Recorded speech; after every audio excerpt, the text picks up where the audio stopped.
Welcome back to the Grand Solar Minimum channel. Today is Tuesday, and this is our live update for the day. Checking out some space weather before we get into our weather forecasts. Really quick, I wanted to bring up an article that I placed up the other day and forgot to mention it yesterday morning. The 16 dead from the lightning strike in Rwanda, Africa. 140 were injured. 3 of those people were critically injured, and they lost 2 more in the hospital. So 14 died on the spot and 2 at the hospital. The ironic part was that these people were at a church attending a service, but this is a mountainous area in Rwanda. So I kind of put this up because the only thing that I wanted to show everybody was the purple skies and the ability of how strong this lightning is. That is from the highly charged particles that are in our atmosphere.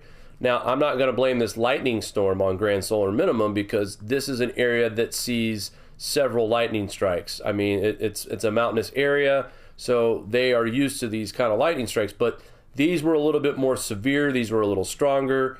This killed 16 people, and just on March 9th, a day before this, there was another group of people that were struck by lightning in the same area, and only 1 passed away and the other 17 were hospitalized. So scary stuff here, but this is part of the Grand Solar Minimum that we don't talk about a lot just because there's so many news about earthquakes and volcanoes and weather out there. And this is weather related, but this is where the science of the Grand Solar Minimum, it helps to understand it a little bit, because you'll know why the sky is purple, why these lightning strikes are now striking and killing, more than just one person in a group.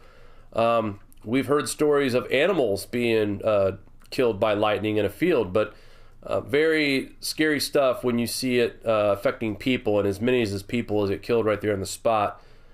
This is just one of the small dangers of the Grand Solar Minimum, and as the years continue, our magnetosphere weakens, we will continue to see situations like this happen in spots not only where they're used to the lightning, but areas where they're not. So I know we've been taught this all of our lives as kids. Don't play around when there's a severe thunderstorm in the air and you've been warned properly. Get away from the windows, get away from the doors. I haven't heard someone warn me about that since I was a kid, but I have to say that at a time like this, with the weather the way it is, we would be silly not to stay away from windows and doorways during these severe thunderstorms.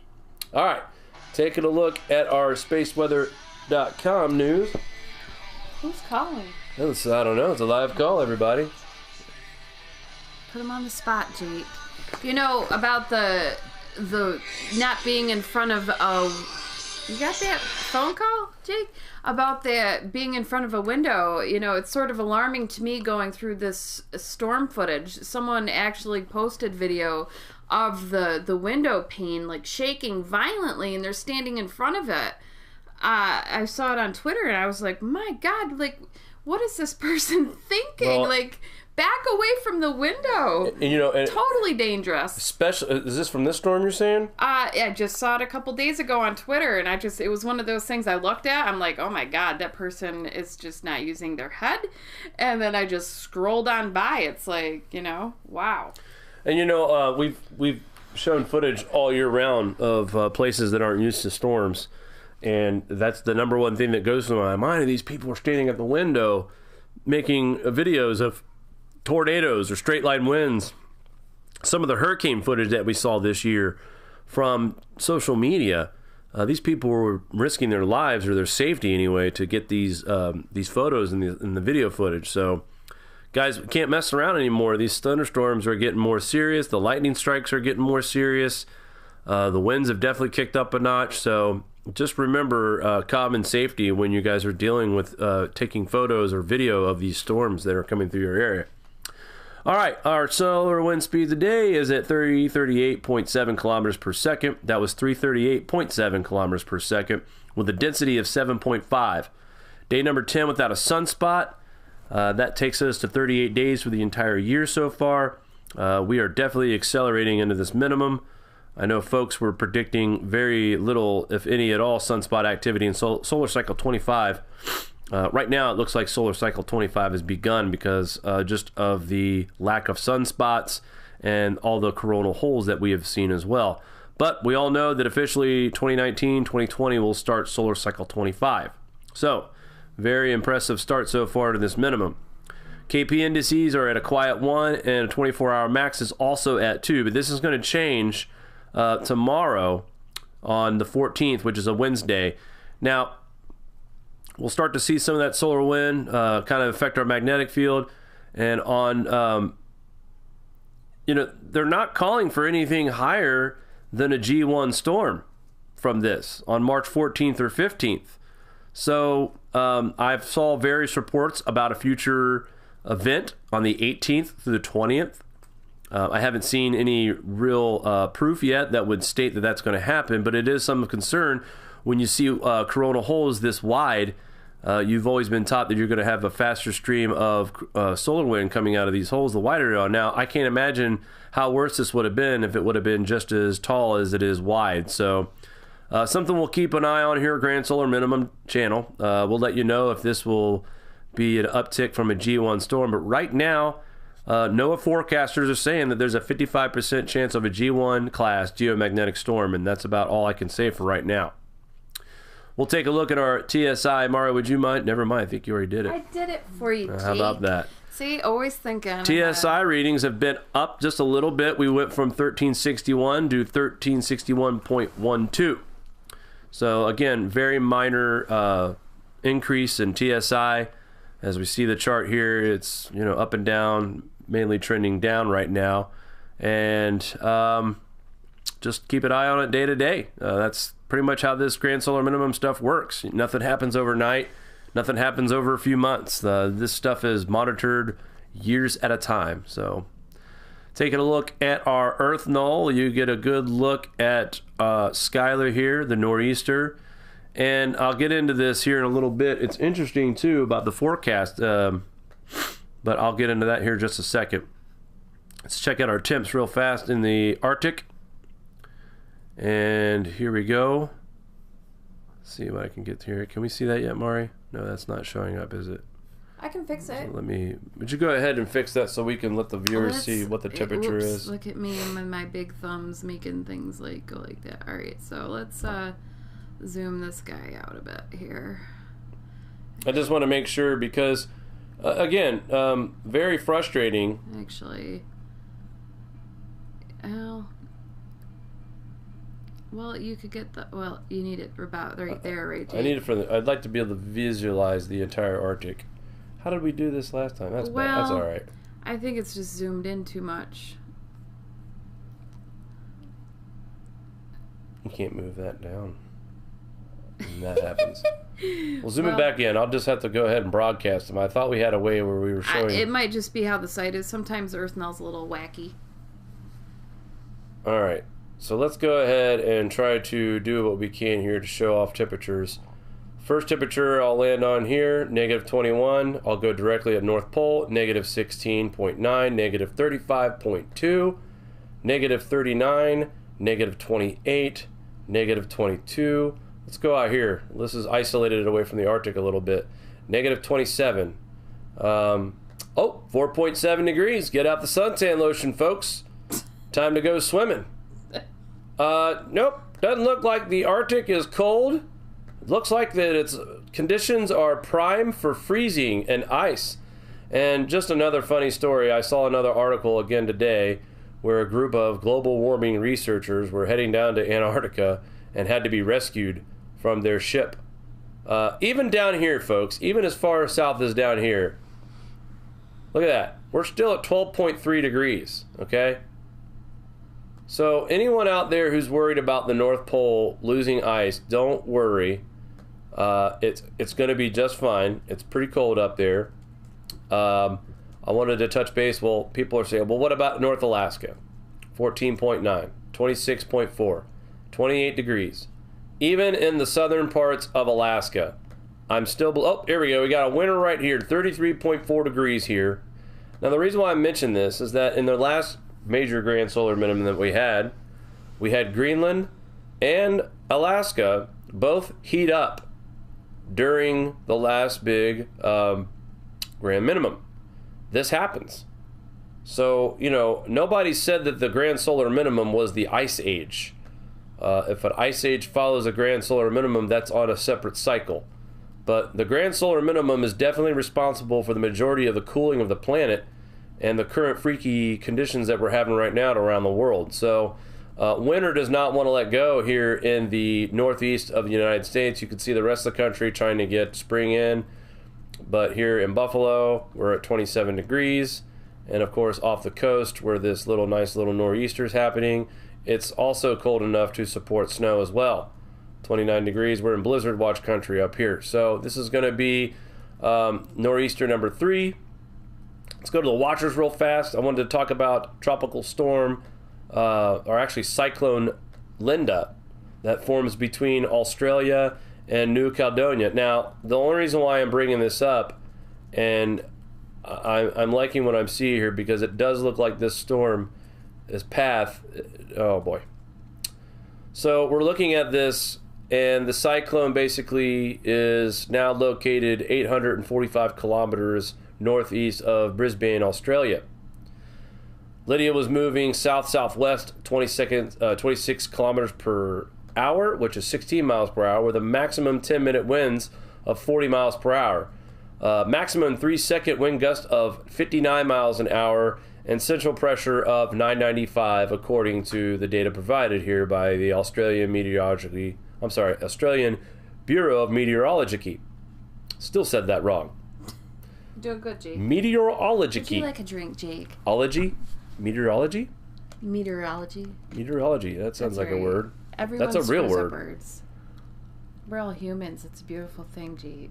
It will. This storm, they're worried about the winds and the waves that it's going to generate. So just wanted to put everybody on alert. Australia has seen its share of strong weather as well on the western side and the northeast side as well. So we'll keep our eyes on this cyclone, and hopefully there is nothing to come out of this as well. So we'll go to our forecast now. And, well, I have a...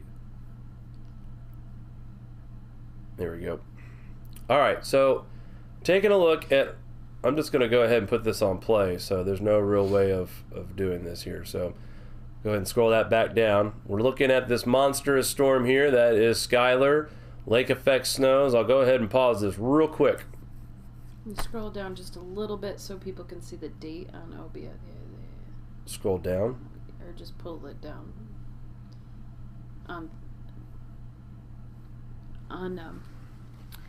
Yeah, I just want, because a lot of people, like, when they're watching this, they can see the date right there, just for reference.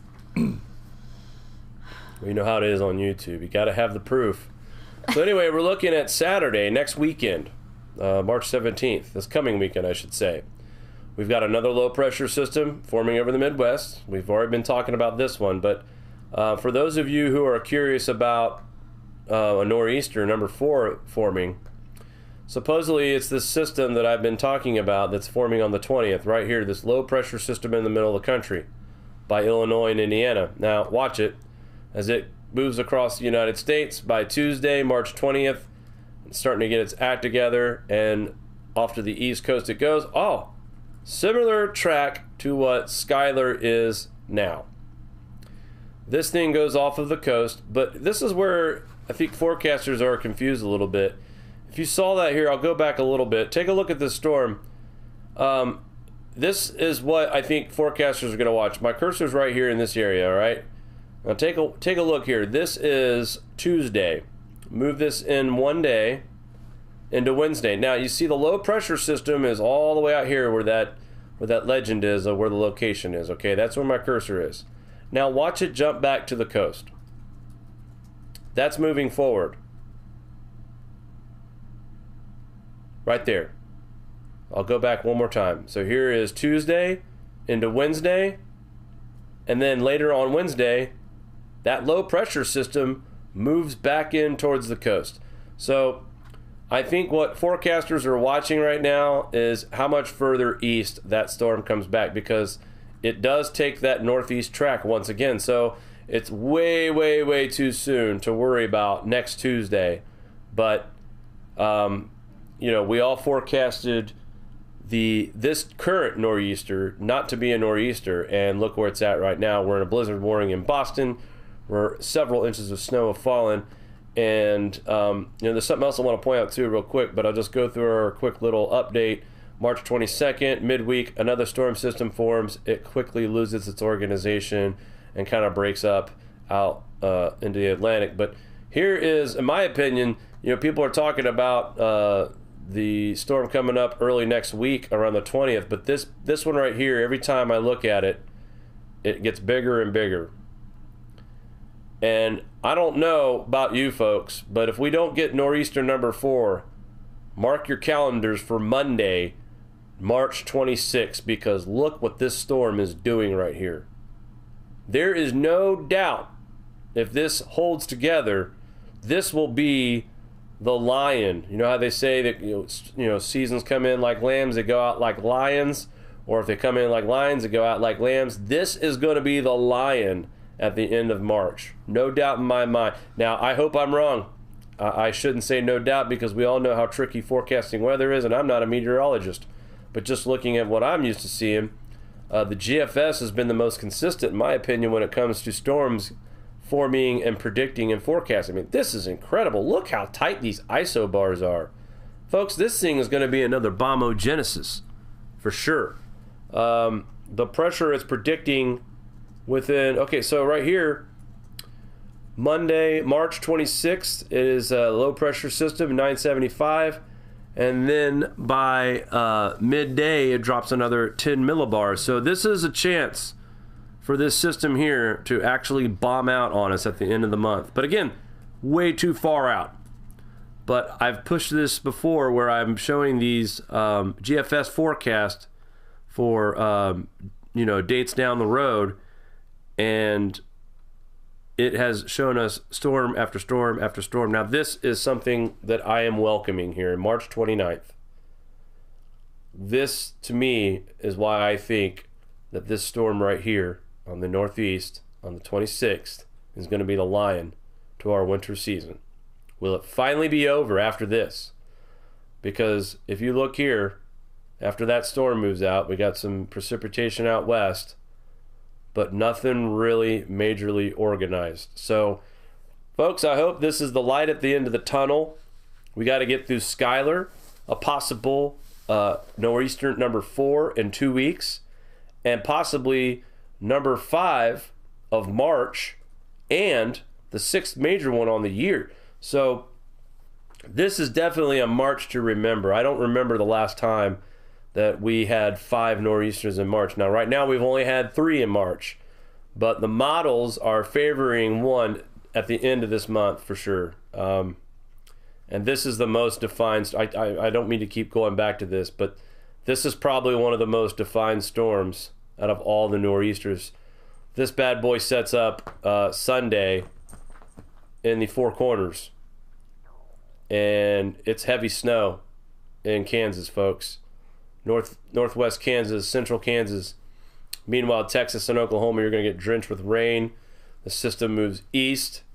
It gets caught up in that jet stream, and it goes into that northeast flow, which tells me that we're probably still dealing with blocking with that high pressure system that's continuing to add this trough. And I'm going to show you here on my cursor the reason why it's dipping low across the Midwest and the eastern part of the country is that we have, once again, that Greenland blocking, that negative phase oscillation for the polar vortex as well. So we are going to see some very active weather, as I've been talking about for over a week now. Hopefully that after this bad boy leaves the country, that we don't see any more major winter storms. It's going to be April, for Pete's sake. So, Mari, was there anything into the... real quickly, before I go to that, one more thing I wanted to show about the forecast for this weekend. And this has changed a lot. This storm has. Let me back it up here. So that's this weekend. Here's the storm that we're dealing with right now. Wednesday, here we are. Notice all the snow up here in southern Canada here going into the Great Lakes. That system, if you watch it here on the map, is rotating back in towards the United States. And overnight tonight, Western New York, you are now in winter storm warnings because of the winds from this storm rotating back into inland and providing the winds that need over the lakes to make lake effect snow. So yes, the snow that we're getting here in the Western New York area is mainly going to be from lake effect, but the winds that are being generated are coming from this nor'easter that's trying to move off the East Coast by tomorrow. And unfortunately, it's wrapping back around, and that's what's causing all the snowfall. So here in Western New York, as up until yesterday, we were only projected to get like maybe 1 inch to 3 inches, if that. And now there's winter storm warnings just 20 miles south of us that are going to be dealing with a foot of snow. The Buffalo metro area is slated to get 4 to 8 inches of snow. And this is all lake effect. And it just depends on how long these winds blow. This could be, a long duration event, could be short-lived. But the GFS, like I said, has been the closest out of all the systems that I've been watching for forecasting on these storms. The only one that the GFS was wrong about, well, I shouldn't even say wrong, because Friday night when we did our live show, I showed you in real time as it was updating that now the storm was being forecasted as a nor'easter. So if Friday we saw that change in the forecast, today's Tuesday going into Wednesday, we now know that we can trust GFS about 3 days out, because we noticed this switch on Friday, and by Monday people were officially calling this Sunday night into Monday. They were officially calling this a nor'easter. So I do trust the GFS. Thank you, Tropical Tidbits, for allowing people like us to be able to visualize this whenever we want and help us understand weather a little bit better, and also help us get a little bit more prepared, because sometimes I don't even think the weatherman on local news knows what's going on half the time. All right, Mari, now I'm ready for you. Has there been any questions in the chat or anything? I've been enjoying the chat. I have handed out some wrenches to some people that have been regular and loyal to us. Great so, G White. G White, you're, I really appreciate. I also gave Jimmy Anderson one and Henrik one, I think, and Lord Don. You guys are, you've been around for a little while. We always can use new mods. We have plenty of mods at the time, but it's always nice to have backups or new faces to help spread the word of GSM. You guys were selected because of your participation within the chat, your participation in the comments section, and people like Jimmy, you've been around since day one. G White, I've seen you around for a long time. Heinrich, you're all over the place. Very well trusted, very nice guy. He has a great channel. Great YouTube channel too for gardening. We didn't cover over the pond weather. I recommend Starman. If you guys are looking in the chat right now, we got quite a few people watching us right now. Starman does an excellent job covering the weather over there. Was he call it Siberian Express is making a second stop through Europe this week. Siberian Express 2. He's done a great job covering all that. So, just I love this community that we're in. I really enjoyed. We did a little live stream for about an hour and a half today, just showing like a live camera off the coast during the tide today, and it was just nice to have that running in the background and popping in and just chatting with people in the chat, not necessarily having a live show, but just having the live stream up for people to chat. So I have all kinds of things planned. I do have a volcano update. I don't like reporting on every volcano, because I don't want to be like, oh, every volcano is because of Grand Solar Minimum. So I like saving those videos for the ones that are definitely, that stand out. We do have some interesting volcano activities, so you can expect a video tomorrow on that. I just haven't had the time. Not enough time in the day. I blink and the day's over. Well, it's these days. It's crazy. It's like that Japanese volcano, the Shimoki, whatever it's called. That thing goes off every other year. Well, I mean, it's gone off. So we don't want to confuse people and blame every single volcano eruption on the Grand Solar Minimum. I mean, come on. These volcanoes have been going off for hundreds of years. So, you know, if you wonder why you don't see reports on certain volcanoes on our channel when you see it everywhere else, you know, it's not that it's not relevant. It's just not a factor in our concern with our research. When you look at these now look, every volcano that erupts adds to the problem. But when we talk about grand solar minimums and some of these older volcanoes that have remained dormant, those are the ones that worry me a little bit. Not so much one that goes off every 2 years or even more. Mari, you gave me some figures on the Japanese volcano. That thing's went off in 14, 13, 09. Yeah, like you can't trace it specific to anything. I think like that kind of volcanic activity I just lump into the like weekly kind of volcano report. Yeah, I'm still following what's going on in PNG. As you know, they had the 7.5 earthquake and, you know, utter destruction there. They're still assessing the damage and trying to get relief to these people. I was reading some articles today and looking at some pictures, which I will be sharing with you guys tomorrow in a video that I'm working on. You know, they're relating it similar to as much damage as Christchurch, but without the relief aid, that's awful. Yeah. It's heartbreaking for me to go through the news articles and try to break this down to show people, but it's so important. You know, there's a lot of times where these events happen, you report on it, and then there's no follow-up, like what happened, you know, and I've been religiously following this, and it's devastating what the communities in PNG are going through right now. So I gotta thank everyone who's been sharing and liking the videos about that, so to get the word out. Thank you. Just taking one more last look at our weather across the pond, and guys, all I can say is get through this week and this weekend, and things should start to warm up again. The cold weather, you know, can't be here forever right now anyway, but it definitely looks like spring is trying to make a comeback in Europe. But as you look at the precipitation map, the good news is here, guys. And I don't know if this is an error. I'm not going to be looking at the right map because... Let's try this. Yeah, let's get the frozen style. I was going to say, there's nothing but rain. Okay, here we go. So one more look at our weather overseas.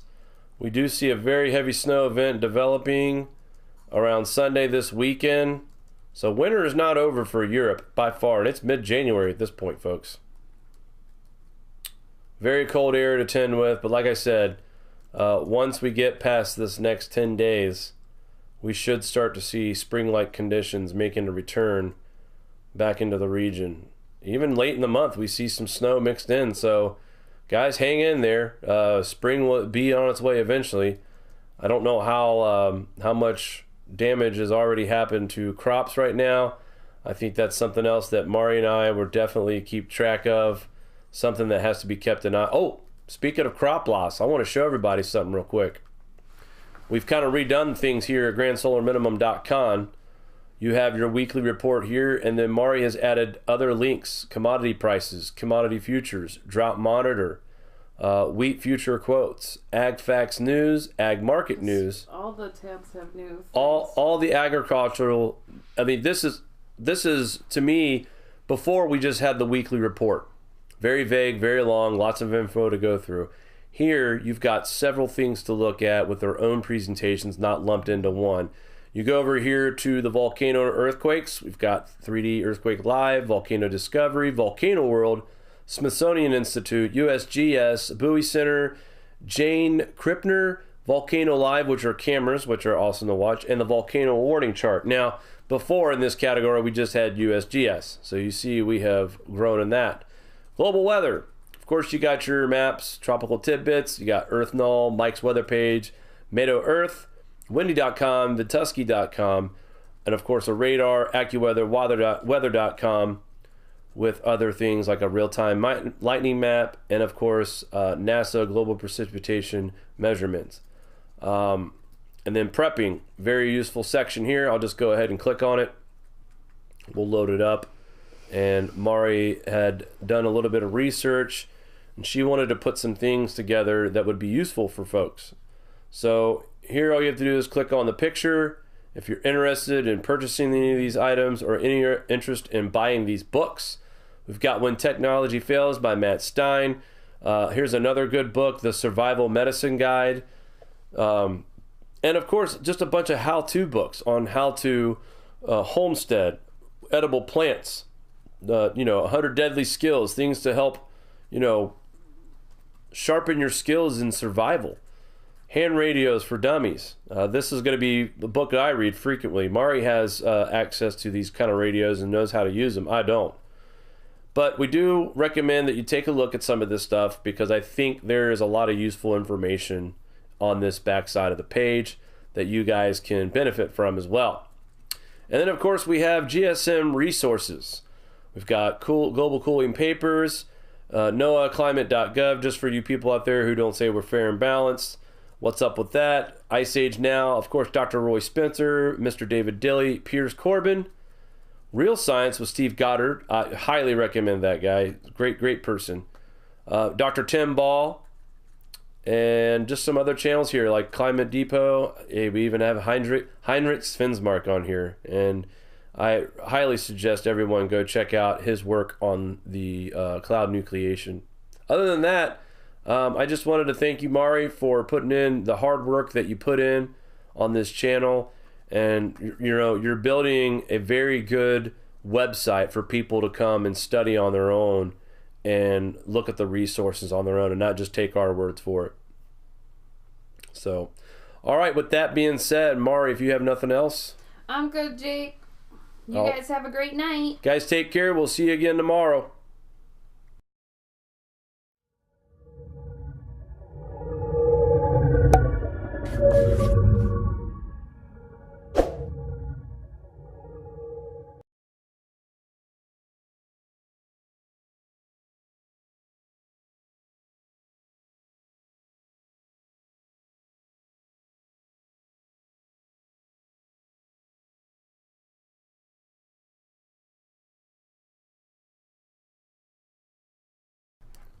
Welcome back to the Grand Solar Minimum channel. Today is Tuesday, and this is our live update for the day. Checking out some space weather before we get into our weather forecasts. Really quick, I wanted to bring up an article that I placed up the other day and forgot to mention it yesterday morning. The 16 dead from the lightning strike in Rwanda, Africa. 140 were injured. 3 of those people were critically injured, and they lost 2 more in the hospital. So 14 died on the spot, and 2 at the hospital. The ironic part was that these people were at a church attending a service, but this is a mountainous area in Rwanda.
Jake, about the being in front of a window, it's sort of alarming to me going through this storm footage. Someone actually posted video of the window pane like shaking violently, and they're standing in front of it.